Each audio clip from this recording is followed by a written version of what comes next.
Դասներից է դասարտական միության նախագահն է մեր Նորահիմն։ Միայն դու ես երիտասարդներից Նայիրի, թե էլի մարդ կա։ Ինչ-որ թե Ну, Մարիան միշտ մեր հետ է, ոչ միայն մեր, այլ նաև ձեր։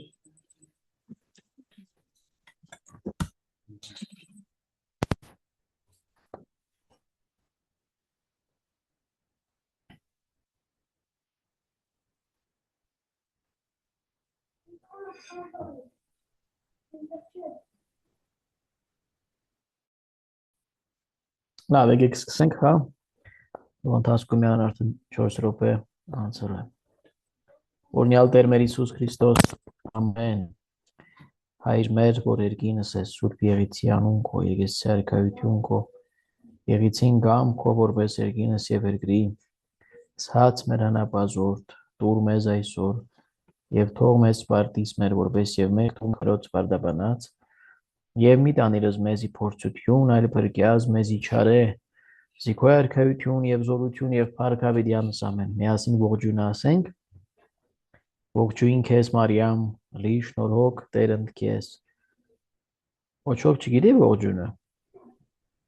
Օրհնյալ ես դու կանայք, օրհնյալ է դու որովայնի քո Հիսուս, Սրբին Մարիամ Մայր Աստծո, բարեխոսյավ Աստծո մեր մեղավորածս, այժմ եւ իժամում աղվամ մերո ամեն։ Փառքոր եւ Որդու եւ Որդու այժմ եւ միշտ եւ ավետյանի սավետյանից ամեն։ Ամեն։ Սրբոյ Աստվածամայր մեզ իմաստություն տուր այսօր այս մեկ ժամը կամ ավելի քիչ, որ պիտի անցկացնենք, կարողանանք տրամադրվել հոգևոր սնունդ ստանալու համար այս պարզ, բայց շատ կարևոր հարցադրումների միջոցով, որոնց պատասխանները պետք է միասին գտնենք ի պայծառություն եկեղեցվո եւ նաեւ մեր առաքելության, որպեսզի կարողանանք օգնել ուրիշներին եւս մոտենալ Աստծուն ավելի շատ եւ սիրել Տիրոջը, ինչպես դու սիրեցիր։ Ամեն։ Լավ,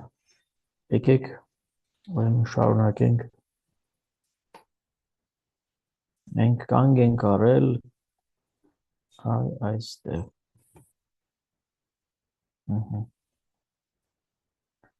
Խոսում ենք, եթե հիշում եք ադամական մեղքի մասին, տեսնում եք, չէ՞ կիսածը։ Այո։ Հիմա ես լավ մեծացնեմ, որ պատասխանները։ Ահա, Չերևան,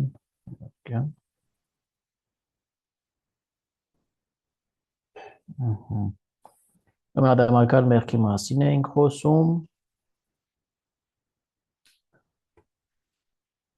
Так, ասեցինք, որ մեղքի պատճառով աշխարհը դարձավ վատը, բայց ի սկզբանե ստեղծված էր շատ լավ։ Աշխարհը մեծ քաոսի մեջ է, որովհետև մարդիկ անդադար չարիք են գործում։ Այդ չարիքը կոչում ենք մեղք։ Մարդ չի կարողանում այլևս միայն բարիք գործել եւ հաճախ մեղք է գործում։ Առաջին մեղքը գործեցին Ադամը եւ Եվան, ինչպես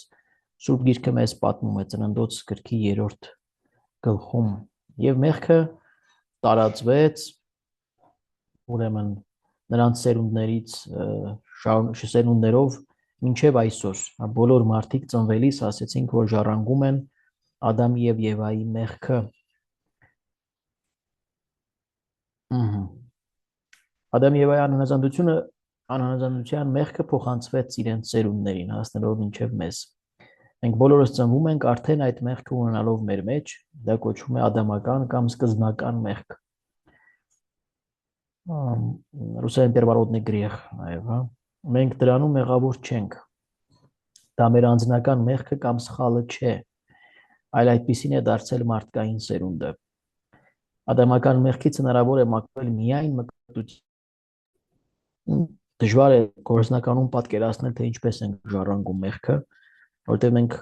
ծնվում ենք ժառանգելով որոշակի հատկանիշներ մեր գենային ֆոնդի միջոցով, մեր ծնողներից, մեր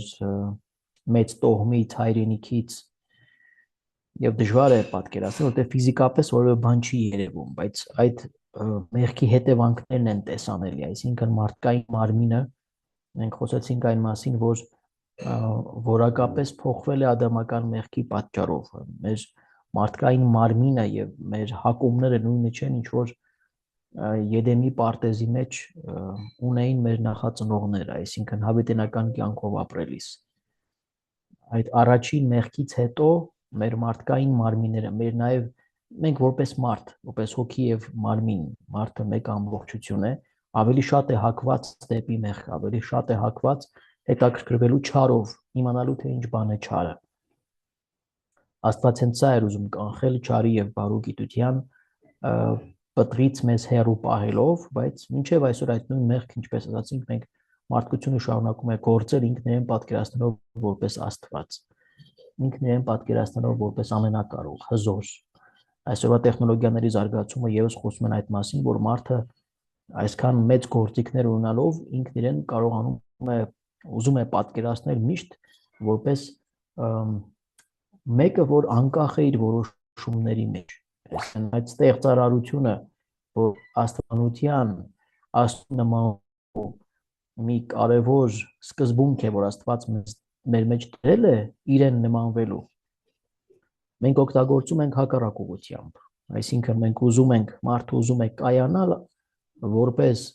հզոր գերմարդ, այդպես ասենք, բայց առանց Աստծուն հնազանդվելու։ Ինքն իրեն է պատկերացնում որպես անձին Աստված, չհնազանդվելով միակ Աստծուն, միակ կյանքի Տիրոջը, այն աստիճան, որ նույնիսկ ինքն է որոշում, թե ինքն իր կյանքը, այսինքն պիտի ապրի, թե ոչ, կամ ուրիշի կյանքի մասին է որոշում կայացնում։ Մայրը որոշում է կայացնում իր մեջ ձևավորված էմբրիոնի, մանկական կյանքի վերաբերյալ, պիտի ապրի, թե ոչ։ Եվ սա անկախ, գիտեք, որ անկախ նրանից, թե ձևավորման որ փուլում է գտնվում էմբրիոնը, արգելված է աբորտ կատարելը, արգելված է ինքնասպանությունը, արգելված է էվթանազիան, բայց մարդը կատարում է, որտեղ ինքն իրեն պատկերացնում է որպես կյանքի լիարժեք իրավատեր, լիարժեք սեփականատեր, ինքն իր երեխաների տերը։ Եվ ցավոք սրտի մարդու կյանքի պաշտպանության իրավունքը սկսում է գործել ըստ օրենքի ծնունդից հետո իրականության մեջ։ Մենք այս թեմաներին հետո առանձին նորից կանադառնանք։ Ուրեմն ադամական մեղքը հնարավոր է մաքրել միայն մկրտության միջոցով։ Եվ միայն մկրտությամբ է, որ մարդ դառնում է քրիստոնյա, ինչպես գիտեք, դառնում է Աստծո ընտանիքի անդամ։ Հարց. Արդյոք Աստված լքեց մարդկանց առաջին մեղքը գործելուց հետո։ Եկեք հիմա լսենք ձեր պատասխանները, մենակ խնդրում եմ արագ ու ակտիվ։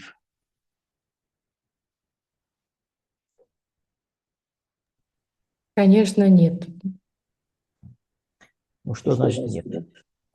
Но если бы Astված լքեր, если бы Бог оставил, человек бы уже не существовал. Если Господь оставит нас, мы уже в погибели, в любой, физической и духовной. Իսկ ինչպես չթողեց։ Այսինքն ինչ հակառակը որն է։ Մենք ասում ենք չթողեց, как не оставил. Ну что он сделал, чтобы не оставить людей во грехе? Во грехе? Ինչ արեց, որ մենք չմնանք, այսինքն այդ վիճակում։ Չլքեց մեզ, ինչպես։ Մենք ասենք, որ վտարեց, չէ, Եդեմի պարտեզից մարդկանց Աստված։ Խոստում տվեց նա։ Ինչ խոստում։ Առաջի հարկարեությունն է, որ ասեց կույս պիտի ծնվի։ Եվ բրբությունը այդ կույսից պետք է լինի։ Կույս պիտի ծնվի։ Եվ նրանից պետք է ծնվի նա, ով կփրկի, որը կազատի ձեզ ձեր մեղքերից։ Չեմ հիշում անգիր ինչպես էր գրված։ Ոչ թե կույս պիտի ծնվի, այլ կույսը պիտի ծնի։ Կույսը պիտի ծնի, որը պիտի ջախջախի չարի գլուխը, հա, հիշեցի։ Չէ, դա ծննդոց գրքում է 3:15-ն է, որ անմիջապես օծին անեծքը տալուց հետո, հա, որ ասում է հող պիտի ուտես քո որովայնի վրա պիտի սողաս, ասում է թշնամություն պիտի դնեմ քո սերնդի օծին է ասում, եւ կնոջ սերնդի միջև, Սա առաջին փրկության մարգարեությունն է, ճիշտ է։ Եվ սա հայրերը անվանում են հենց այս հատվածը Ծննդոց 3:15-ը նախաավետարան, ինչու, որովհետև այստեղ մարգարեություն կա եւ Սուրբ Կույսի Աստվածամոր մասին եւ Հիսուսի, որ նրա սերունդն է։ Ասում է քո սերնդը եւ կնոջ սերնդի միջև։ Նա պիտի ջախջախի քո գլուխը եւ դու պետք է խայթես նրա գարշապարը։ Այսինքն նա նկատի ունի կնոջ սերունդը, որ Հիսուսն է, նոր մարդը։ Լավ, սա մարգարեությունը, բայց գործնականում ինչպես դա արտահայտվեց։ Մինչև Աստվածամոր, մինչև Սուրբ Կույսի լինելը, ծնվելը, մինչև Հիսուսի ծնվելը, ինչպես դա արտահայտվեց։ Կարճ մի քանի բանով բացատրեք խոսքով։ Գովեթյալ Հիսուս կներեք, Եղեցի միշտերանաբաց։ եթե իմ միտքը ճիշտ արտահայտեմ կամ չարտահայտեմ, իրենք միջև այդ Գրեխապադենյան ունեին ավելի полный доступ Աստծո հետ խոսելու, բայց առաջին մեղքից հետո Աստված իրենց վտարեց Սա արդեն անցանք, վտարելուց հետո ինչպես Աստված հոգ տարավ մարդկության մասին։ Մարդիկ պետք է փորձեին իրենց կամքով արդեն գտնել Աստծուն, իրեն որպեսզի կարողանային խոսել իրենց հետ ու չերես մարգարեներով получается։ Մարգարեներ ուղարկելու միջոցով։ Դա։ Մարգարեների միջոցով եւ մարգարեների միջոցով նաեւ փոխանցեց իր խոսքը, չէ՞, օրինակ 10 պատվիրանները։ Ամբողջ օրենքը։ Օրենք ասվածը ընդհանրապես օրենք էր, որ մենք ասում ենք օրենքի գիրք, նկատի ունենք Սուրբ գրքի առաջին 5 գրքերը միասին վերցրած, բայց հենց մասնավոր ձևով այն կանոնների եւ պատվիրանների ամբողջ այդ հավաքածուն, ամբողջությունը, որը Աստված փոխանցեց իր ժողովրդին Մովսեսի միջոցով Սինայ լեռան վրա եւ հետագայում ավելի ու ավելի բացեց իր խոսքի իմաստները մարգարեությունների միջոցով։ Շատ պարզ է իրականության մեջ։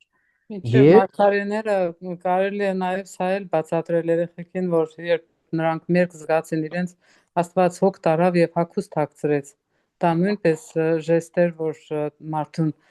երես չթաքցրեց մարդուց ինքը։ Անշուշտ, այո, բայց ամենակարևորը, որ ես ուզում եի դրան հասնել, նույնիսկ այդ խոսքերը տալուց ավելի կարևոր, ուխտ կնքելն է։ Աստված մի քանի անգամ ուխտ կնքեց իր ժողովրդի հետ։ Իսկ ուխտը դա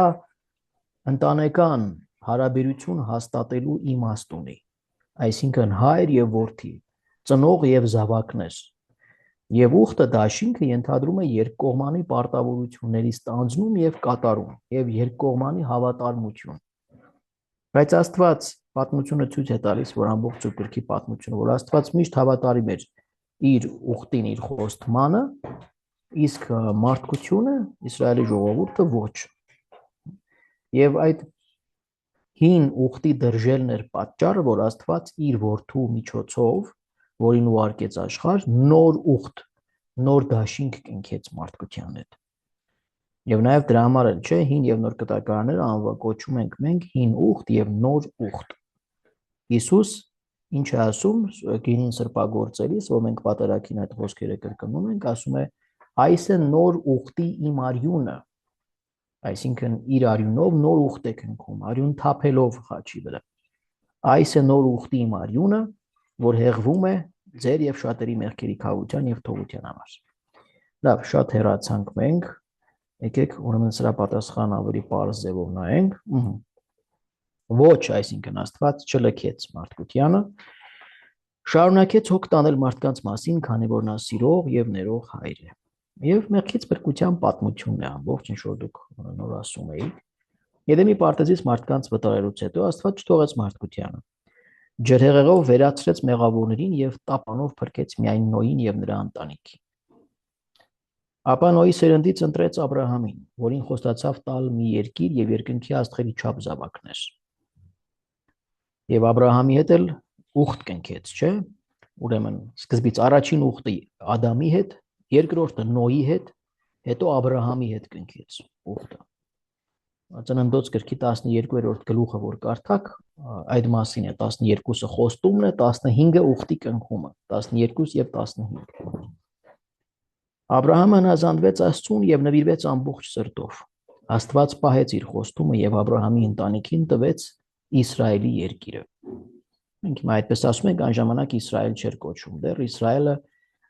Աբրահամի Թորան Հակոբի անունն է, Իսահակի որդի,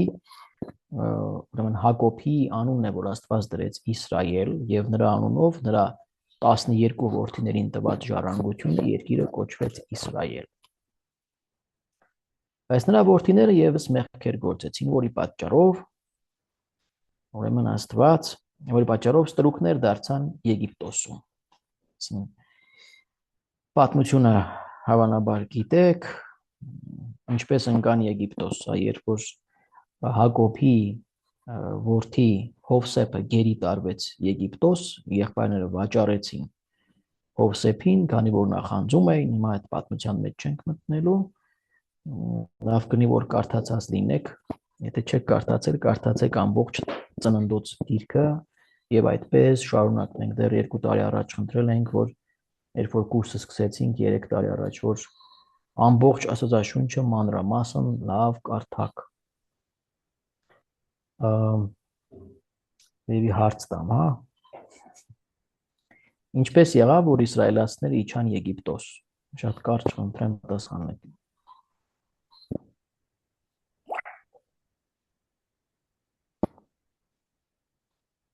Ասում եք։ Քանի որ Հովսեփը գերիկը ընկավ Եգիպտոս, հետո սովի տարիներ եղան, երազի մեկնություն արեց Փարամոնին եւ ընդունվեց նրա մոտ, դրանից հետո իր եղբայրները գալիս են, որ այդ ցորեն ինչ կան, ինչում առնելու հացի համար եւ այնտեղ վերջի Հովսեփը բացահայտում է, որ ինքը նրանց եղբայրն է, ես մանրամասները չասեցի իհարկե, այդպես Ապրես շատ լավ, դրանից հետո իր եղբայրներին պահում է իր մոտ, հորն էլ գնում բերում են եւ ամբողջ ժողովուրդը իրանց 12 ինքը արդեն 11 եղբայրները իրենց զավակներով, ընտանիքներով, մոտ 75 մարդ, այդպես է ասում Սուրբ Գիրքը, իջնում են Եգիպտոս։ Շնորհակալություն Ապրես Արգինե ջան։ Հետո այդտեղ մնացին մոտավորապես 450 տարի Եգիպտոսում որպես ստրուկներ։ Հովսեփից հետո քանի որ Հովսեփի միջոցով Փարավոնը բարի աչքով էր նայում ամբողջ Իսրայելի ժողովրդին, թեև չէին սիրում իրականության մեջ, իրենց ընդունում էին իսրայելացիները որպես հովիվներ, խաշնարածներ չէին սիրում իրենք, բայց Հովսեփի միջոցով այս պատմությունը Սուրբ Գրքի այդպես է մեզ ամեն դեպքում ասում, եւ սա տարբեր դինաստիաներ էին Փարավոնների, այդ կոնկրետ այդ ժամանակվա դինաստիան, որ հավանաբար Հիքսոսների դինաստիան է, ընդունեց իսրայելացիներին, բայց հետո դինաստիան փոխվեց եւ եկած փարավոնները արդեն թշնամանքով լցվեցին հрьяաների նկատմամբ, նրանց ստրուկներ դարձրեցին։ Ուրեմն նրանք 450 տարի մնացին Եգիպտոսում եւ այդ 450 տարվա մեծագույն մասը որպես ստրուկներ ապրեցին այդ երկրում, կորցրեցին իրենց, կարող ենք ասել, պաշտամունքային ամբողջ համակարգը, իրենց աստվածապաշտությունից շատ քիչ բան մնաց, բեկորներ եւ շատերը ուրեմն ընդունեցին եգիպտացիների բազմաստվածությունը։ Գիտեք, Եգիպտոսի պանթեոնը համարյա գրեթե 1000 աստվածություն ունի եւ կենթանակերպ աստվածներ, այսինքն լրիվ հակառակ միաստվածությանը։ Յահվեի, այսինքն մեկ Աստծո, պաշտամունքը գրեթե կորավ այդ տարիների ընթացքում, 100-ամյակների։ Եվ ահա մի օր Աստված կարճ հիմա պատմում եմ, Մովսեսի միջոցով Եգիպտոսի գերությունից փրկեց իր ժողովրդին։ Մովսեսին ուրեմն երևաց այրվող մորենու մեջ կամ չայրվող, ասենք, մորենու մեջ, այրվող կամ չածխածող, այդպես երևաց եւ հայտնեց իր անունը, ասելով, որ ինքը հավիտենական են է, շատ զորեղ պատմություններ են սրանք, որ պետք է որ դուք լավ իմանաք։ Որտեղ է գրված այս պատմությունը, որ Աստված երևում է Մովսեսին, ով կարող է ասել, որ գրքում։ Исход. Ահա, Իսխոդ հայերեն ելք, ելքի գրքում։ Գլուխը կարող ես ասել, Մարիա։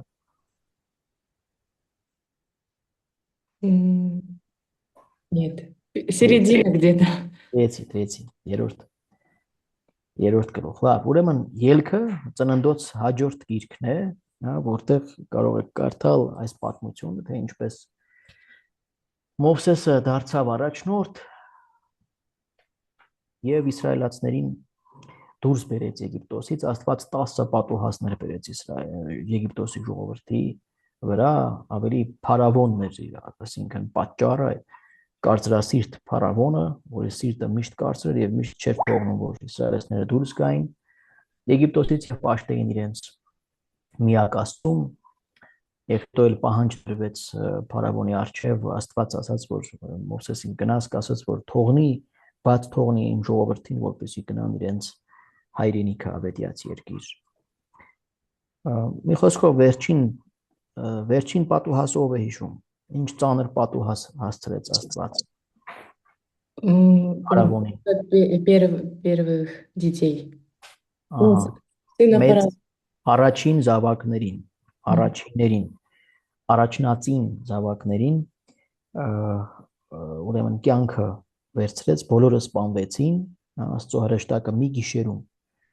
բոլոր առաջնածիններին ուրեմն խլեց կյանքը, այդ թվում նաև փարավոնի զավակին։ Եվ խնայեց միայն ում Евреев. իսրայելացիների հրեաների առաջին զավակները։ Ինչպես տեսնենք ով է կարդացել Աստվածաշունչը։ Մովսեսին է խնայում։ Չէ, Մովսեսը ժամանակ առաջնորդն էր։ Ինչպես Աստված խնայեց իսրայելացիների անդրանիկ զավակների։ Շատ կարևոր է, կարմիր խաչ տնելով նշանով, ինչքան հիշում եմ։ Ապրես, այդ ինչ նշան էր, այդ կարմիրն ինչ էր։ Ագնոտ։ Ճակատական նշաններ, որ առաջի անգամ նրանք պասը կարեցին։ Կարան արյուններ։ Պասեքը կամ Փեսախը։ Ինչ արյուններ։ Կարան արյուններ։ Այո, գարան արյուններ։ Զոհաբերած Դեդ էլ ասեք ինչ գարեր։ Զոհաբերած Աստված հանձնարարել էր, որ ովքեր որ իսրայելացիներ են, պիտի դրան խաչի ձևով արյունը քսեն, որպեսզի նշան, խաչ չկա։ Դրան վրա 3 տեղ նշան։ Գարան մասին եմ հարցնում, դա ինչ գար էր։ Զատկական գարները, որը առաջի զոհաբերություններ Հիսուսից առաջ որը խորհրդանշում է, որը նշան նախապատկերն էր Հիսուսի որպես Աստծո գար, որ պիտի զոհվեր, հա։ Ինչ պատվիրեց Աստված, ահա, լսում եմ։ Տերով սեփ իսկ ինչու են հрьяաները ներսոդորս անելիս անպայման ձեռքերը դնում ու համբուրում բանին այդ շեմին, հենց այդ պատճառով է թե ուրիշ բան ունեն։ Ուղղակի ֆիլմերի մեջ եմ նայել, որ այդ ձև են անում։ Նկատել երբևէ չեմ կարող ասել։ Բայց այն որ մինչև հիմա իրենք հիշում են առաջին Փեսախը, այդ նույն գարը դարն խոտերով ուտելով եւ պատմեն ամբողջ ելքի պատմությունը, մինչև հիմա սերնդեսերուն դա փոխանցվում է։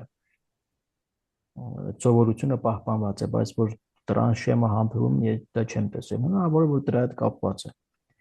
Հիմա ինձ ասեք թե այդ գարան հետ կապված ինչ պատվիրեց Աստված։ Ինչ պետք է անեին գարը։ Պետք էր կրակի մեջ, по-моему, էփել, չջարդել ոսկորները։ Ապրես։ Պետք էր որ մինչև արավոտ սաղ ուդեին։ Ապրես։ 1 տարեկան անարատ գար, որը պետք է 1 գիշերում ամբողջովին ուտեին, հա, ոսկորն էլ չպետք է ջարդվեր, հա, հիշեք Քրիստոսի խաչելության պատմությունը։ Ոսկորը չջարդեցին, նիզակով խոցեցին, կապն եմ ուզում որ պատկերացնեք, ահա, եւ այո, խորովածս բոլոր բաները, պատկերները շատ կարևոր իմաստներ ունեն, կարևոր խորհրդանշաններ են եւ այդ եղեգը, որով արյունը քսում էին դրան ուրեմն բարավորին եւ երկու կողմերին, սա էլ պատկերը հիշեք նիզակը, տեգը, որով խոցեցին Քրիստոսի կողը, որտեղից արյուն եւ ջուր հոսեց։ Լավ, այս 1-2 պատկերներ ուրեմն ձեզ ուղղակի օգնում եմ, որ կարդալուց փորձեք պատկերացնել Հիսուսի խաչելությունը այդ գարան մասին կարդալուց։ Եվ նաեւ դարն խոտերով պիտի արագ-արագ ուտեին այդ ամբողջ գարը եւ դուրս գային 1 գիշերում։ ինչը որ հрեաները արեցին։ Մեկ գիշերում, ինչպես թիվը ասում է ելքի մեջ պատմությունը 614 հոգի, այսինքն ամբողջ Իսրայելի ժողովուրդը այդ ժամանակ թիվը այդպես է տալիս Սուրբ Գիրքը, մեկ գիշերում դուրս եկան եւ այդ դուրս գալը ինչպես է կոչվում Ելք,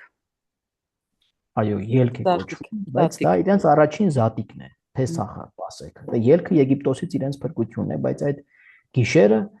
իրենց Պասեքն է, ուրեմն Պասեք բառը նշանակում է անցում, հա։ Եվ մասնագետները դա բացատրում են նրանով, որ կարծիքները, բացատրությունները տարբեր են, այսպես ասենք, միանշանակ չեն մասնագետների կարծիքները, մինչև հիմա այդ վիճաբանությունը կա, բայց ամենահիմնարարը այն է, որ Աստուծո հրեշտակը, երբ որ անցնում է եւ Անդրանիկ զավակների կյանքը վերցնում է եգիպտացիների, անցնում է իսրայելացիների դրան մոտով, նրանց տների վրայով անցնում է, այսպես ասենք, եւ խնայում է իսրայելացիների Անդրանիկները փրկվում է։ Եվ այդ գառը լինում է նրանց փրկագինը, փրկության, այդ գարանարյունը։ Հետագայում Աստված Անդրանիկ զավակների համար փրկագին վերցրեց, երբ որ տանում էին տաճար նվիրելու, Հիսուսին եւս այդ ծեսը կատարեցին, փրկագին պետք է վճարեին, այսինքն ի հիշողություն այն բանի, որ Աստված ժամանակին իրենց Անդրանիկ զավակներին փրկել էր Եգիպտոսում, եւ դրա դիմաց փրկագին էին վճարում, սովորաբար կենթանական զոհաբերություններ էին լինում, հա։ Եվ կան վճար։ Հետո այդ գնված զավակների իսրայելացիների 12 ցեղերից վերցրեց Ղևտացիների ցեղը, որպեսզի իրեն ծառայեն, նվիրագործեց իրենց, սրբագործեց, նրանք միակ ցեղն էին 12 ցեղերի մեջ Ղևտացիները, որոնք ժառանգություն չունեն մյուս ցեղերի նման, եւ նրանց ժառանգությունը, ասում է, Ղևտացիների ժառանգությունը ես եմ, այսինքն Աստված ինքն է։ Նրանք առանձնացվեցին որպես քահանայական սպասավորություն կատարող սերունդ, որպես ուրեմն փրկագին եւ հիշեցում այն բանի, որ Անդրանիկ զավակներին Աստված ժամանակին փրկել խնայել է։ Նրանք եղան փրկագինը ամբողջ Իսրայելի փոխարեն։ Լավ։ Չեմ ուզում շատ շեղվեմ, ուրեմն Աստված անապատում Սինայ լեռան վրա, նախ ասենք, որ Մովսեսի միջոցով երբ որ նրանք դուրս եկան, այդ գիշեր անցան Կարմիր ծովով, հա, այս պատմությունը գիտեք, չէ՞։ Եվ խորտակեց Եգիպտոսի թագավորի զորքը։ Կարմիր ծովով անցումն էր իրականության մեջ մի պատկեր է գալիք մկրտության, հա, եւ նոր կյանքի վերածննդյան։ Իրենց համար Կարմիր ծովն անցնելով կյանքի նոր հեռանկար բացվեց։ Արդեն ճանապարհը բաց էր դեպի ավետյաց երկիր։ Աստված անապատում Սինայ լեռան վրա Մովսեսին տվեց 10 պատվիրանները եւ ճիշտ ապրելու մասին օրենքը։ Ուխտ կնքեց իր ժողովրդի իսրայելացիների հետ։ Այս պատմությունը լավ կլինի որ կարդաք ելքի գիրքը։ Գիտեք հավանաբար, բայց յուրաքանչյուր պատկերը մեծ եւ շատ հետաքրքիր խորհրդածության նյութ կարող է դառնալ, թե ինչպես Աստված տվեց 10 պատվիրանները, առաջին տախտակները կոտրվեցին, որտեղ Մովսեսը տեսավ, թե ինչպես ժողովուրդը դավաճանեց իրեն Ահարոնին ստիպելով իրենց համար ոսկեա զարդերից եւ գինդերից հորթ ձուլել եւ սկսեցին այդ հորթի շուրջ պարել, հիշելով իրենց Եգիպտոսի անցյալը եւ նմանվելով հարևան ժողովուրդներին, Մովսեսը տեսավ, զայրացավ, կոտրեց, սպանեց մի քանի հոգու այդտեղ իր նախանձախնդրությունը Աստուծո օրենքի նկատմամբ ցույց տալով, ապա նորից բարձրացավ Սինայ լեռան վրա եւ երկրորդ անգամ գրեց տախտակները, 10-բանյա պատվիրանները, ստացավ ամբողջ օրենքը եւ իջավ իսրայելացիների հետ ուխտ կնքեց։ Այդտեղ էլ ուրեմն կենթանի զոհաբերվեց եւ այդ արյունը շաղ տրվեց ժողովրդի վրա, որպես ուխտ կնքելու նշան, արյամբ, որը կյանքի կրող ուրեմն սուբստանցիա է արյունը։ Եվ տեսնում եք, որ զոհաբերությունը միշտ կա եւ այստեղ էլ ուխտի համար է զոհաբերությունը պատկերը ունենք, առաջին զոհաբերությունը ուխտ կնքելիս կատարվում է Ծննդոց 15-րդ գլխում, երբ որ Աբրահամի հետ Աստված ուխտ կնքեց, եւ տեսնում ենք այս երկրորդը Մովսեսը եւ իսրայելացիները ուխտ են կնքում, Մովսեսը այստեղ ներկայացնում է Աստուծո կողմը, եւ իսրայելացիների վրա արյուն է ցողում, արյան մի մասն էլ դնում է ուրեմն զոհասեղանին, ժողովուրդը խոստանում է հավատարիմ մնալ Աստծուն, ուխտին, բայց իհարկե չի մնում եւ մշտապես ամենածանր մեղքերը գործում են եւ տրտնջում են, բողոքում են ամբողջ 40 տարի շարունակ Աստծուց եւ Մովսեսից եւ դրանից հետո տարբեր իրենց հարևան ազգերի աստվածություններին են հետևում, որը հոգեվոր շնություն է կոչվում մարգարեների լեզվով եւ այդպես շարունակ. Տեսեք երրորդ բարբերությունը, բայց ժողովուրդը դարձյալ չհնազանդվեց Տիրոջի եւ ծանր մեղքեր գործեց, որի պատճառով որպես պատիժ կամ հետևանք 40 տարի մնաց անապատում։ Բոլորը մեռան, այսինքն այդ Եգիպտոսից դուրս եկած ամբողջ սերունդը մեռավ։ Միայն նոր սերունդը հասավ հայրենիք Իսրայել։ Այդ հին սերնդից միայն 2 հոգի փրկվեցին եւ մտան Ավետյաց երկիր։ Կարող եք ասել ովքեր 40 տարի անց ով մտավ Ավետյաց երկիր։ 2 հոգի ընդամենը։ Հեսուն, մեկ էլ քահանայապետի տղան, անունը չգիտեմ։ Հեսուն եւ Քաղեբը, Հեսուն եւ Քաղեբը, Քաղեբը որ լրտեսներ էր, ինքն էլ էր մտել ուրեմն Ավետյաց երկիր, լրտեսել էին, հետո հետ վերադարձան, լրտեսները վախեցնում էին ժողովրդին, Քաղեբը քաջալերեց, ինքը հավատարիմ մնաց Աստծուն, մի խոսքով դրա համար Քաղեբը եւս մտավ։ Մովսեսը մտավ թե ոչ Ավետյաց երկիր։ Ոչ։ Ինչ դերունցա Մովսեսի հետ։ Ինչքան հիշում եմ, Աստված ասաց, ես չեմ մտնի այդ ժողովրդի հետ այդ երկիրը, ու Մովսեսը ինքն էլ չուզեցավ մտնել, որովհետև Աստված չի լինի այդ ժողովրդի հետ։ Ու մնաց Ինչպես կարող է չեմ Աստված մտնելու կարիք չունի, ամբողջ եզերքն Աստծուն է։ Нет, он сказал, я не буду с этим народом, нет, разве? Ну да, такое есть, но ոչ թե չեմ ուզում լինել, այլ չեմ Աստված բազում անգամներ ուզում էր այո, չեր ընդունում ժողովրդին եւ մանավանդ այդ ոսկե հորթի պաշտամունքից հետո եւ տրտունջներից հետո ժողովրդի բողոքներից հետո միշտ ուզում էր ոչնչացնել այդ ժողովրդին եւ Մովսեսը կանգնում էր միշտ Աստծո առաջ որպես այդ ժողովրդի փաստաբան, համիջնորդ, աղոթում էր, խնդրում էր որպեսզի Աստված խնայի այդ ժողովրդին։ Այս իմաստով ճիշտ է, այո։ Բայց Աստված ինքը որոշեց, որ Մովսեսը չմտնի Ավետյաց երկիր, որովհետեւ միակ բանը մեղքը, որ մենք տեսնում ենք, որ Մովսեսը գործեց, այդ թվերի գրքի վերջում կարող եք այդ մասին կարդալ, երբ որ երկրորդ անգամ ժայռից ջուր բխեցրեց Աստծո հրամանով, այդտեղ Մովսեսը կասկածեց, թե արդյոք ժայռից ջուր կբխի թե ոչ։ Այդ կասկածի համար, այդպես է ամեն դեպքում մեզ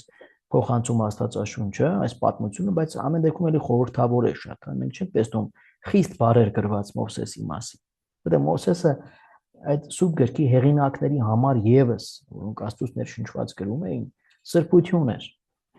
Մովսեսի մասին կարդում ենք, ասում է Աստված ասում է երկրի երեսին ապրող բոլոր մարդկանցից ամենահեզ մարդն էր Մովսեսը։ Եվ Աստված Մովսեսի հետ խոսում էր, ասում է շրթունք շրթունքի,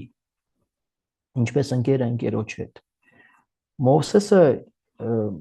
իրոք առանձնանում է որպես մարգարե, նրա նման մարգարե ասում է չի լինի սուրբ գրքի մեջ են կարդում, բայց այդ միակ մեղքը, որ մենք տեսնում ենք, այդ ջրի բխեցման դրվագն է, որից հետո Աստված ասում է դու քանի որ կասկածեցիր, դու չես մտնի Ավետյաց երկիր։ Եվ Նեբո լեռան վրա Մովսեսը մեռնում է, բայց գերեզմանի տեղը մինչև այսօր անհայտ է։ Նա շիրի մեջ չկա։ Այսպես, լավ։ Այս բաները հարկավոր է լավ իմանալ։ Աստվածաշունչ կարդացեք, որ սրանք իմանաք, կարելի է գրել ինչ-որ միտեղ կոնսպեկտել, Աստվածաշունչի տեքստը իրականում բարդ չէ։ Ճիշտ է 21-րդ դարում գրված տեքստ չէ անշուշտ, բայց շատ խորն է։ Փրկության պատմությունը շարունակություն։ Իսրայելացիների հայրենիքում Աստված նրանց բոլոր թշնամիներին պարտության մատնեց։ Այսինքն, երբ որ Հորդանան գետը անցան, Երիքովը գրավեցին, Հեսուի գլխավորությամբ սկզբից դատավորներն էին իշխում ժողովրդի վրա, դատավորները նույն կարող ենք ասել, որ ոչ թե թագավորներ էին, այդպես է կոչում, դատավորներ, այսինքն դատում էին ժողովրդի գործերը, այսպես ասենք, հա, ուղղություն էին տալիս, բարոյական դատավորներ էին։ Նրանցից էր օրինակ Սամսոնը, Գեդեոն, կարող դատավորների գրքում նրանց մասին կարդալ, շատ հետաքրքիր պատմություններ են։ Նրանցից հետո թագավորությունը հիմնվեց։ Սավուղի միջոցով առաջին թագավորը Սավուղն էր։ Սամուել մարգարեի ժամանակ Աստված ժողովուրդը քանի որ պահանջում էր թագավոր, ինչ որ ասում են, մենք էլ ուզում ենք նմանվել հարևան ժողովուրդներին։ Բոլորը թագավոր ունեն, մենք չունենք։ Աստված ասում էր, ես եմ ձեր թագավորը։ Եվ Սամուելի միջոցով Աստված զգուշացրեց իր ժողովրդին, եթե թագավորություն հիմնեք, ունենաք թագավորներ, ինչպես հարևան ազգերը, նրանց նման կլինեն նաև ձեր թագավորները։ Կունենան բազում կանայք,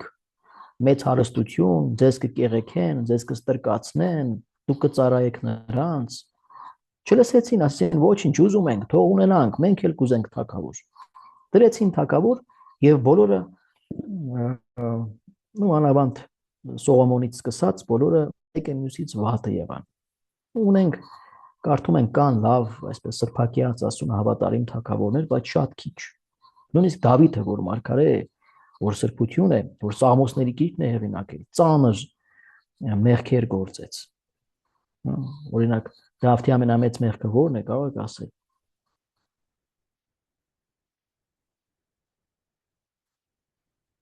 Он убил Убийцу. Урию. Ուրիո։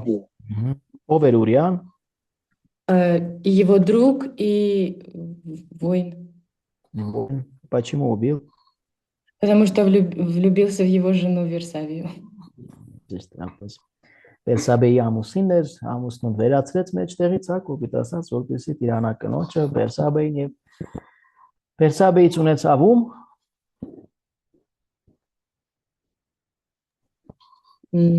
Ով ծնվեց Բերսաբեից։ Սալամոն։ Սողոմոնը ծնվեց։ Սողոմոնը։ Լավ, ուրեմն Սողոմոնը ամենաիմաստուն թագավորն էր, մեջտեղը կարդանք, ով եւս Աստվածաշնչի գրքեր է գրել, օրինակ Առակների գիրքը։ Նաեւ ժողովողի գիրքներ են վերագրվում ավանդաբար, բայց հստակ չէ ով է իրականության մեջ։ Բայց այն որ շատ իմաստուն էր, սա այս մասին կարդում ենք թագավորների գրքերում, բայց ամենանդեպս այնքան իմաստուն չեղավ, որ մինչև վերջ Աստծուն հավատարիմ մնա։ Քանի կին ունեցավ այս Սողոմոնը։ Ով է հիշում թիվը ըստ Սուրբ գրքի։ 700 հարճ է ունեցել, գիտեմ որ 700 կին եւ 300 հարճ։ Մեզ համար սա սարսափելի է այս մասին նույնիսկ մտածելը։ Սրանք բաներ են, որոնք երեխաներին անշուշտ պետք չէ ի սկզբանե ասել, բայց ինչ պատմություն է սա, մենք ինչ ենք կարդում։ Իրանք օրինակելի անձինք չեն, օրինակելի են իրենց իմաստության, իրենց աղոթքի մեջը Դավիթը իր Սաղմոսների գրքերով անշուշտ, թե բոլորը չէ որ ինքն է գրել այս։ Հստակ դժվար է հասկանալ թե որն է ինքը գրել, որը ոչ։ Մեղքի պատմություն է, իրական պատմություն է Սուրբ գիրքը։ Մարդկային մեղքի տկարությունների պատմությունն է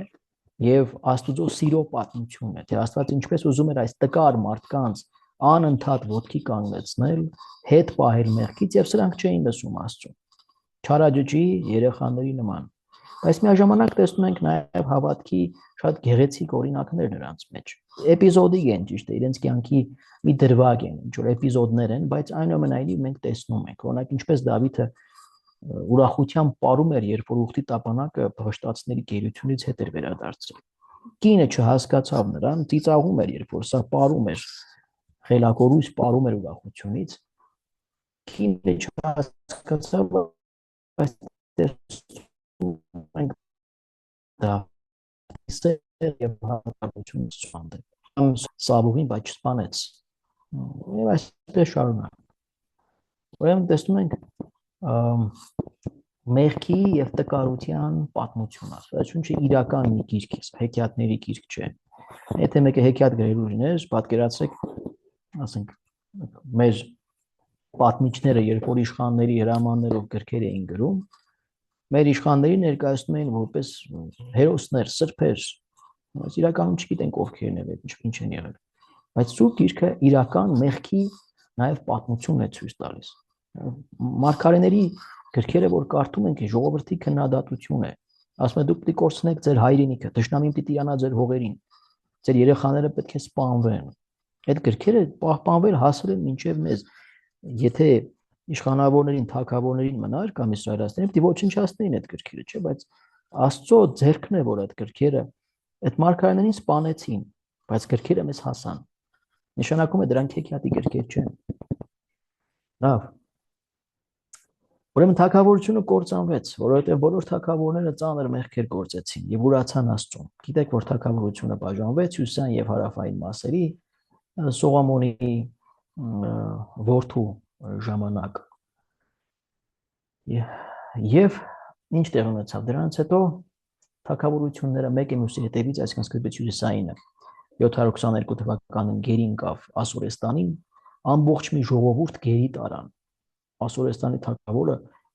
ժողովրդի մեծամասնությանը տարավ իր հայրենիքից պոկեց տարավ, նրանց փոխարեն վերաբնակեցրեց ուրիշ ազգությունների։ 586 թվականին կործանվեց հարավային թագավորությունը,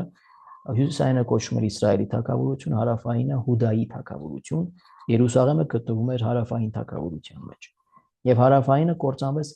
Բաբելոնի թագավորի կողմից եւ դարձյալ ամբողջ մի ժողովուրդ Բաբելոնի թագավորը գերի տարավ։ Այդ գերության ժամանակ են գրվել որոշ մարգարեությունների որոշ գրքեր, նաեւ Դանիելի մարգարեությունը։ Եվ այստեղ գիտեք, որ Դանիելի գրքի մեջ պատմում է Նաբուկոդոնոսոր թագավորի հետ իր հարաբերությունները, երազի մեկնության պատմությունը, երեք ընկերների փրկությունը, այս բոլորը գերության պատմություններ են։ Հետո դրանից հետո ուրեմն 540-30-ական թվականներին տեղ ունեցավ մի քանի փուլով նրանց վերադարձը, իսրայելացիների վերադարձը Կյուրոս թագավորի հրովարտակով, Կյուրոսը թույլատրեց բոլոր իսրայելացիներին վերադառնալ իրենց հայրենիք։ Սկսեցին վերադառնալ իրենց հայրենիք եւ սա տևեց մոտավորապես 100 տարի, այս մի քանի փուլերով նրանց վերցնում։ Այս մասին կարդում ենք Եզրասի եւ Նեհեմիայի գրքերում։ Թագավորությունից հետո գալիս են ուրեմն պատմական հերթականությամբ գալիս են մնացորդների գրքերը եւ Եզրաս ու Նեհեմիա։ Այնտեղ ունենք Եսթերի եւ Հուդիթի պատմությունը, Տոբիթի պատմությունը, որոնք եւս գերության շրջանի պատմություններ են։ Այս հերոսական կանանց պատմությունները, թե ինչպես իրեն ժողովրդին փորձում էին ազատագրել, հարևան այս ժողովուրդների Ասորեստանի եւ Բաբելոնի գերությունը։ Թեև Հուդիթը բղշտացիների հետ իրենց պատերազմի պատմությունն է, Հուդիթը տարբեր է։ Լավ, ուրեմն մարգարեները, ինչպես ասացի, այս բոլոր պատմական իրադարձությունները մեկնաբանում են որպես հետևանք Իսրայելի ժողովրդի ուրացման, ուխտը ուրանալու Աստծո հետ, որ պաշտել են այլ աստվածների, ծանր մեղքեր են գործել, թագավորների գրքերը որ կարդաք, այնտեղ կտեսնեք այդ պատմությունները, թե ինչպես պաշտում են օրինակ կանանացիների Բահաղ աստծուն, որը կայծակի աստվածն էր։ Բահաղ, այս Բահաղը կամ Բեհեղզեբուղը Հիսուսի ժամանակներում ավետարանում նույնացվում էր սատանայի հետ։ Եվ իսրայելացիները պաշտում էին Բահաղին, նրա համար բագիներ էին կառուցում։ Իսրայելի հյուսային թագավորության Աքահաբի կինը Հեզաբելը այս Բահաղի պաշտամունքը այնպես տարածեց ամբողջ Իսրայելով մեկ, որ Աքահաբը եւս պաշտում էր Բահաղին։ Եվ Աքահաբի ժամանակ է, որ Եղիա մարգարեն, եթե այդ դրվագը հիշում եք, ինչպես է կրակ բերում թաց ցուլերի մարմինների վրա, եւ կրակ է բռնկվում։ Ի ապացույց նրա, որ Բահաղը ոչ մի բան չի կարող անել, տեղում Բահաղի բոլոր մարգարեներին սպանում է Եղիան։ Սա մի պատմություն է, թե ինչպես մի ամբողջ ժողովուրդ ուրացավ իր Աստծուն։ Հիշում եք այս պատմությունները, կարդացել եք։ Այդ մասը ես մուլտֆիլմով երեխաների հետ անցկացրել եմ դասը։ Այո, գեղեցիկ բացատրում են, բայց պետք է կարդալ նաև թագավորների գրքերը։ Լավ։ Աստված ուրեմն պատժում է բուժելու, դաստիարակելու համար, քանի որ սիրող հայր է։ Այսինքն թույլ է տալիս, որպես այդ բոլոր փորձանքները պատահեն իր ժողովրդի հետ, ասում է, ես ձեզ պատժելու եմ հյուսիսից ձեր վրա իջնող, այսինքն բաբելացիների նկատի ունի, հարձակվող վայրագ ժողովրդի միջոցով, եւ նրանք ձեզ գերի են տանելու իրենց երկիրը։ Բայց միանգամից մարգարեությունների մեջ մենք տեսնում ենք այս պատժի փորձանքների խոսքերից հետո գալիս է միանգամից հույսը, բայց հետո ասում է Աստված ազատագրելու է ձեզ այս վայրագ ժողովրդի լծից, վերադարձնելու է ձեր հայրենիքը, նորից նոր սիրտ է տալու ձեզ, նոր ուխտ է կնքելու ձեզ, հետո կլինելու եք նրա ժողովուրդը եւ նա ձեր Աստվածը։ Այսպես բոլոր մարգարեությունների մեջ գրեթե այս պատիժն ու օրհնությունը Աստծո իրար հետ միասին գնում են։ Աստված խրատում է, քանի որ ուզում է մարդուն տեսնել երջանիկ եւ մաքուր ամեն տեսակ մեղքերից։ Աստված ուզում է, որ մարդը լինի նման սուրբ։ Տեսեք, այս բաները պետք է մենք լավ հասկանանք եւ նաեւ կարողանանք երեխաներին էլ բացատրել, որ Աստծո նպատակը սերն է եւ մեր սրբությունը։ Աստված սիրում է, նույնիսկ երբ որ խրատում է ծնողի նման։ Այդ խրատը ցավեցնում է, բայց նպատակը մեր երջանկությունն է, մեր հավիտենական կյանքն է եւ սրբությունը։ Ասում է սուրբ եղեք դուք, որտեղ ես սուրբ եմ, Աստված 5 տակարանում այս խոսքերը կարդում ենք, Ղեֆտացիների գրքում կա եւ երկրորդ օրենքի մեջ կա եւ դու եւս կարող ես լինել սուրբ։ Այլ պետք է հստակ բոլորս հասկանանք, որ սրբությունը բոլորիս համար է։ Յուրաքանչյուր մարդ արած կարող է լինել սուրբ։ Որպեսզի մարդիկ լինեն ավելի լավ, Աստված ուղարկեց մարգարեներին իր խոսքը փոխանցողներին, որոնք գրեցին գրքեր, քարոզեցին, բայց շատ քչերն էին լսում նրանց։ Չար ժողովուրդը նրանցից շատերին հալածեցին եւ սպանեցին։ Ի վերջո Աստված մարդկանց մոտ ուղարկեց իր որդուն Հիսուս Քրիստոսին, որպեսզի ովքեր նրան հավատան, փրկվեն մեղքից եւ չարի գերությունից, ապա նաեւ մահվանից։ Ասում է, ով ինձ հավատում է, ընդունում է հավիտենական կյանքը, չէ՞, Տերն է ասում։ Այդ պատճառով էլ Հիսուս Քրիստոս կոչվում է Փրկիչը աշխարհի։ Հասանք Հիսուսին։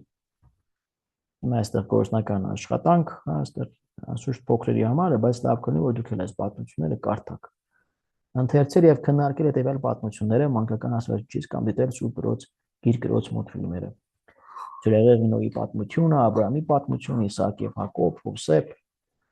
Մովսեսի առաջնորդությամբ Իսրայելցիների ելքը Եգիպտոսից, 10 պատվիրանների շնորհումը։ Այս յուրաքանչյուրը կարող է տևել մոտ կես ժամ, այսինքն եթե մուլտֆիլմ ենք դիտում 20-25 րոպե են այս նոր սերիաները,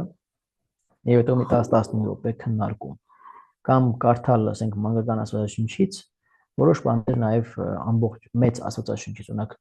Ջրեղեղի եւ Նոյի պատմությունը շատ կարճ է այնտեղ, հա։ Կամ 10 պատվիրանների շնորհումներ, որոշ բաներ կարելի է վերցնել մեծերի աստվածաշնչից, կարդալ եւ քննարկել։ Բայց առաջին խնդրանք հիմա ձեզ պետք է խնդրեմ, որ կարդաք։ Ովքեր որ չեն կարդացել, մանավանդ նոր միացողները։ Հա, ժողովուրդ, կարդաք։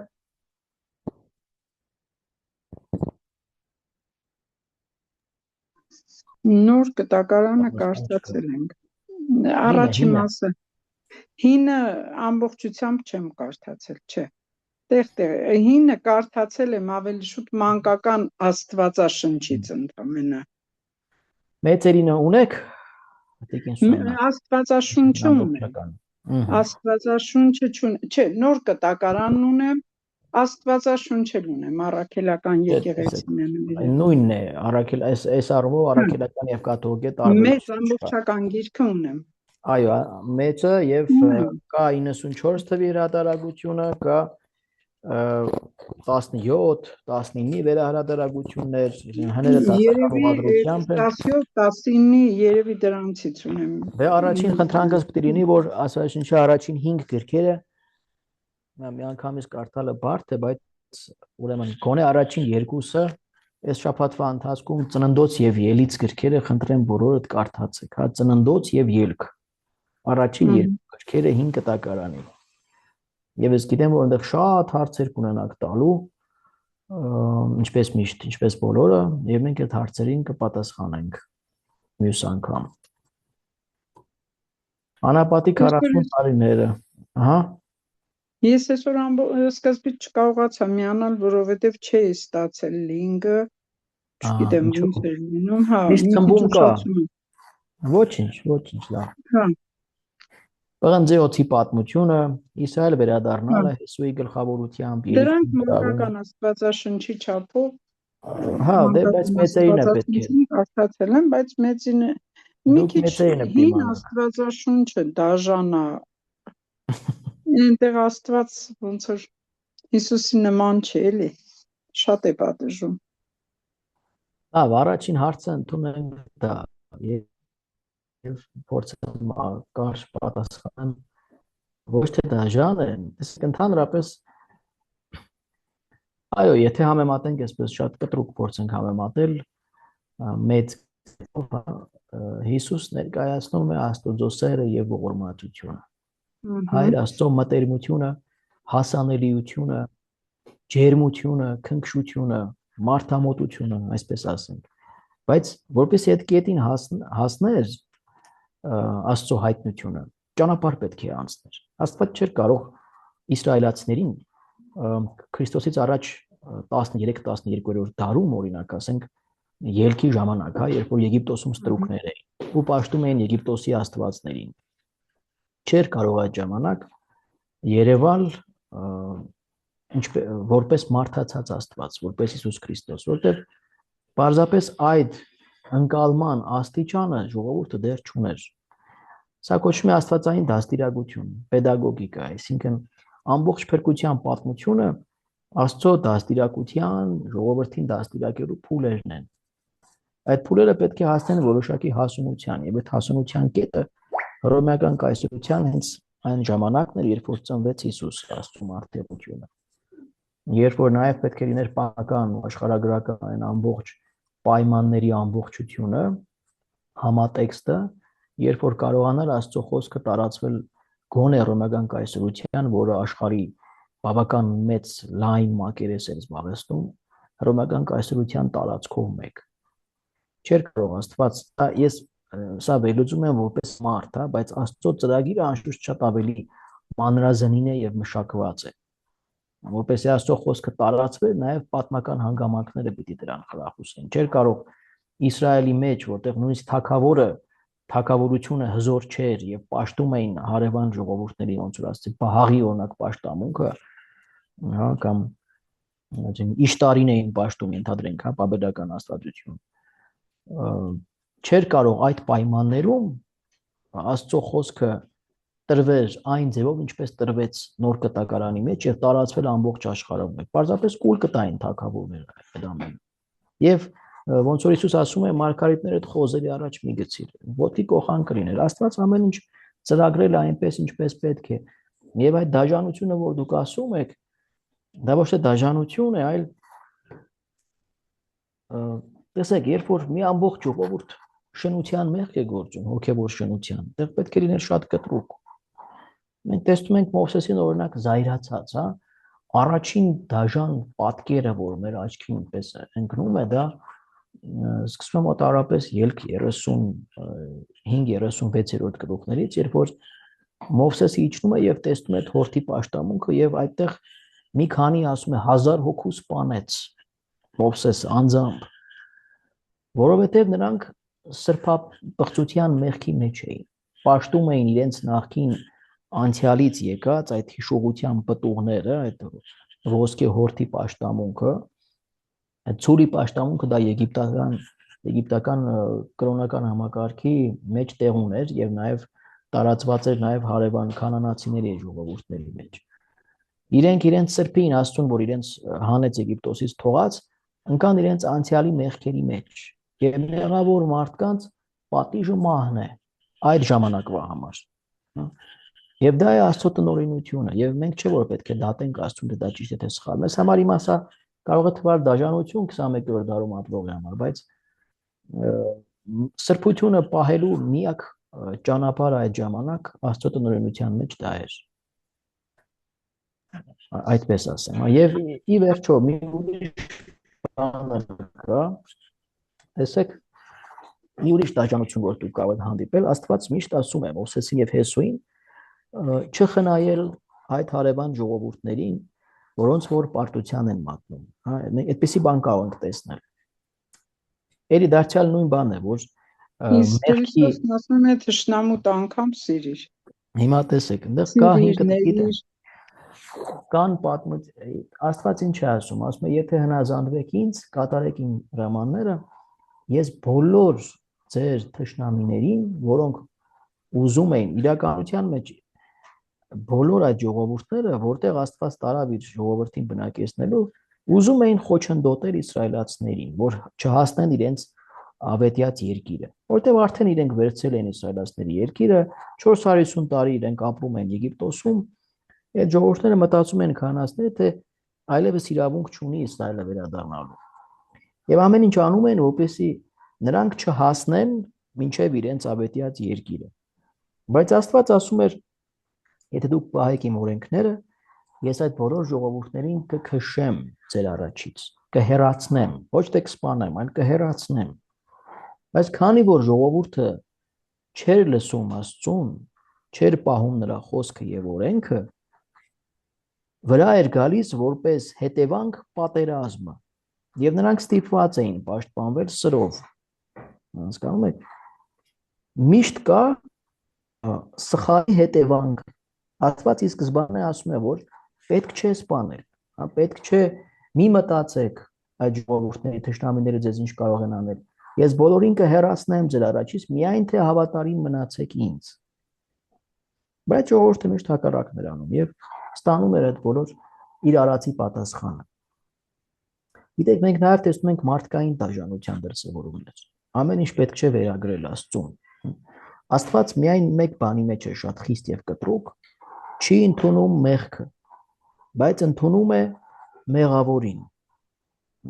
Ընդունում է մեղավորին, այսինքն քանի որ իր զավակն է, մարդ արարած է, ստեղծված Աստծո պատկերով, բայց չի ընդունում երբեք մեղքը։ Իսկ մենք մեր հասարակությունը ընդունում է մեղքը։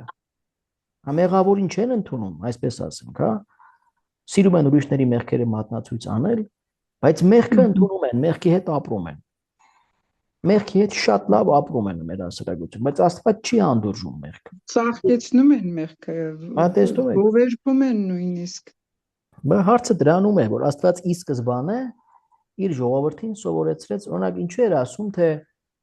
պատկերացրեք, այսպես շատ մանրազնին օրենքներ կան, թե ինչպես պետք է կառուցվի ուխտի տապանակը, Աստծո ներկայության վրանը, հետո տաճարը, քահանաները ինչ պետք է անեն։ Մի թեթև բան անգամ որ Աստծուն դեմ էին անում, օրինակ խնկարկելու հետ կապված, հա։ Աստված ասում է Ահարոնի զավակներից երկուսը պատժում են հենց դրա համար, որ իրենց հրամայված չէր Աստծուց ասված չէր, որ իրենք խնկարկեն։ Ինչու էր Աստված այս օրենքները այսպես խիստ որ սրբությունը կարողանան հարգել, սովորեն սրբությունը հարգել։ Ասում էր Սինայի լեռան վրա օրենքը տալու ժամանակ, ասում էր ոչ ոք չմոտենա այս լեռանը, ոչ մարդ, ոչ կենդանի, ով որ մոտենա կսպանվի, որպեսզի հասկանան, որ այդտեղ Աստծո երևման վայրն է, դա սրբություն է։ Այդտեղ իրավունք չկա ուրիշ որևէ բանով զբաղվելու, մարդիկ իրավունք չունեն մոտենալու։ Եվ այդպես շարունակ հիմա շատ չեն կարող դրա մեջ մտնել, ինչ որ կոնկրետ հարց կունենաք, այդ հատվածը բացենք, կարդանք, ես կասեմ։ Այսօր մի զարմանալի միտք կարդացի։ Ինչ։ Այսօր մի զարմանալի միտք կարդացի, որ շատ համահունչ է այս խոսքին ձեր։ Գրված էր Աստվածաշունչը դա մի գիրք է, որից արյուն է ծորում, այնպես ինչպես որ կյանքից, եւ զատիկը արյան կարմիր կնիքի ներքո է։ Եվ հենց այդ արյունների ծորման հետևանքն էր, որ Քրիստոսի արյունն էլ ծորեց խաչի վրայից։ Շատ հետաքրքիր զուգահեռ է տարած։ Եվ հետո միթե հիմա էլ նույն այդ արյունը չի հոսում, թե նույն այդ պատերազմները չեն լինում։ Կարդում ենք Աստվածաշունչը, թվում է, թե այնտեղ շատ դաժանություններ կան, բայց նույն դաժանությունները հենց այսօր էլ է տեղի ունենում։ Այսօր էլ կան, իհարկե։ Այսօր էլ կան եւ այսօր ավելի շատ են։ Քաղաքակիրթ մարդկության մեջ դեռևս այդ մեծ դաժանությունները կան։ Հիսուսի խաչը նրա զոհաբերությունը, որ մենք չենք կարող դա կտրել 5 կտակարանից, որտեղ ամբողջ 5 կտակարանը խոսում է Հիսուսի մասին, այսինքն խոսում է Աստծո, այս բոլոր պատկերները ունեն իրենց նախապատկերները։ Խաչի նախապատկերը ես պատահական չէ որ խոսեցի առաջին զատկի մասին, հրեական այդ պասեքն է, առաջին զատիկը, կամ Աբրահամի կողմից Իսահակի զոհաբերելու պատմությունն է, որ նախապատրաստում է Քրիստոսի զոհաբերությանը։ Շատ բաներ դա շատ խուսում պատկեր է։ հա նմանություններ կա, որ մենք չենք կարող Հիսուսին հասկանալ առանց 5 կտակարանը հասկանալու այդ հին ուխտերի պատմությունը մինչև չհասկանաս, այսօր մարդը չի կարող երբեք հասկանալ, թե ինչու Հիսուս զոհաբերվեր։ Ինչը պահանջում զոհաբերություն։ Դա հասկանում ենք Հիսուս ինչու պիտի զոհաբերվեր։ Չէ, ես նկատի չունեմ։ Հասկանում ենք, բայց իհարկե սրտով չենք ընդունում։ Հասկանում ենք, որ մեղավոր մարդկանց համար պիտի զոհվեր անմեղը, որպեսզի մեղավորները փրկվեն, ինչպես որ մենք մատաղանելիս այն անարատ գառն ենք մորթում, ոչ թե արատավորը կամ կոտրված պոզով կամ հիվանդ։ Տեսեք, մատաղը մնացել է այդ սովորությունը, բայց Էության մեջ դա այլևս ընդունելի չէ, քանի որ Քրիստոս ինքը պատարակվեց բոլորիս համար, այո։ Իհարկե։ Բայց իրականության մեջ էլի այդ զոհը ինչ է նշանակում զոհաբերություն։ Կա հատուցում կատարել գործված սխալների փոխարեն դիմաց։ Այսօր մարդկությունը դա չի հասկանում, չի կարողանում ընկալել։ Այն ժամանակ իսրայելացիները ունեն չունի այն մեծ սերը, որն ուներ Հիսուս, որ կարողանար իր անձը ուրիշի համար զոհել։ Այսօր ոչ մեկը ուրիշի համար անձ չի զոհի, զոհողին էլ կասեն հարիֆա։ Այսօր այդ զոհաբերություն անողին չեն հասկանա։ Իսկ ինչու բանը պապասեկի գառը պետք է 5 օր շուտ առնվեր եւ տուն բերվեր մաքրվեր, ինչու հենց 5 օրն է նշվում։ Շատ լավ հարց եք տալիս, իրականության մեջ էլի մասնագիտական քննարկումների առարկա է այդ հարցը։ Ոմանք դա կապում են այս նոր մասնագետներից վերջերս մեկի բացատրությունն էի կարդում, դա կապում են թլպատության հետ, որ թլպատությունից հետո եւս պիտի մի քանի օր ուրեմն անցներ, մի քանի օր մարդը ցավերի մեջ էր գտնվում։ Այդ թլպատությունը հիմա ուղիղ կապ չկա անշուշտ դրա հետ եւ դժվար է դա բացատրել, թե ինչու 10-րդ օրը պիտի առնեն եւ 15-րդ օրը դա արդեն հետո զատկական տոնակատարության ժամանակ դա հաստատվեց, 10-րդ օրը առնում են, 15-րդ օրը պետք է զոհաբերությունը կատարվեր։ Հստակ չկա դրա բացատրությունը, բայց որոշ ձևով մասնագետները կապում են թլպատության հետ։ Թլպատությունը ինչ է, հրաժարում հին կյանքից, մեղքերից։ Այդ կտրումը, մարմնի անդամի մի մասի կտրումը նշանակում էր նաև սահմանափակում մարմնական ցանկությունների, մեղքի եւ մանավանդ որ հիմնարարն է սեռական ցանկությունների, որով իրենք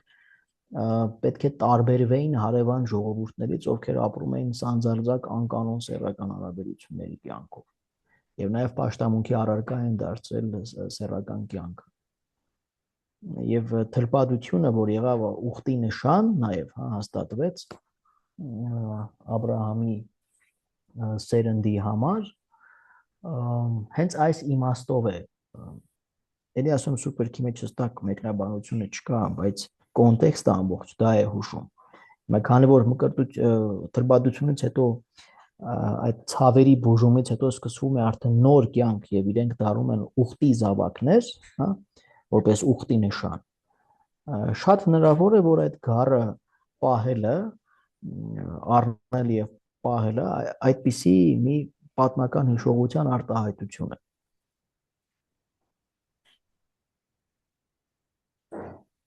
Որտեւ գառը զոհաբերելով էլ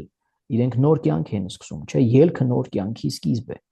ամեն անգամ զատկի տոնակատարությանը դա կատարելով եւ նաեւ դրանից անմիջապես հետո 7 օր ուրեմն հիշում էին իրենց անապատային տարիները վրաններում մնալով 7 օր նաեւ բաղարջած, բաղարջակերած տոններ եւ դարն խոտեր էին ուտում դարձյալ երկի գրքի մեջ այս պատմությունը կարող եք գտնել, որով հիշում են իրենց Եգիպտոսից դուրս գալու պատմությունը։ Տեր Հիսուսն էր 5-րդ օրն է ստացվում այդ բանին այդ ծաղկազարդին գալիս է Երուսաղեմ է մտնում եւ 5 օր հետո է խաչը Այո, բացվում։ զուգահեռները կան, զուգահեռները անշուշտ կան։ Շնորհակալություն։ Լավ, երևի այսօր վերջացնենք, հա մենք չկարողացանք էլ առաջ գնալ, ուրեմն Ես կշարունակենք։ դուք մի քիչ էլ վատառով չեք։ Ես? Չէ։ Ձեր աչքն ա ցավում ոնց որ։ Չէ, ուղղակի հոգնած եմ, այդպես սովորություն։ Չկա, չէ։ Լավ, եթե ուրիշ հարցեր։ Շնորհակալություն ամեն ինչի համար։ Ես էլ եմ շնորհակալ, բարի գիշեր, կհանդիպենք։ Բարի գիշեր։ Շնորհակալություն, բարի գիշեր։ Շնորհակալություն, բարի գիշեր։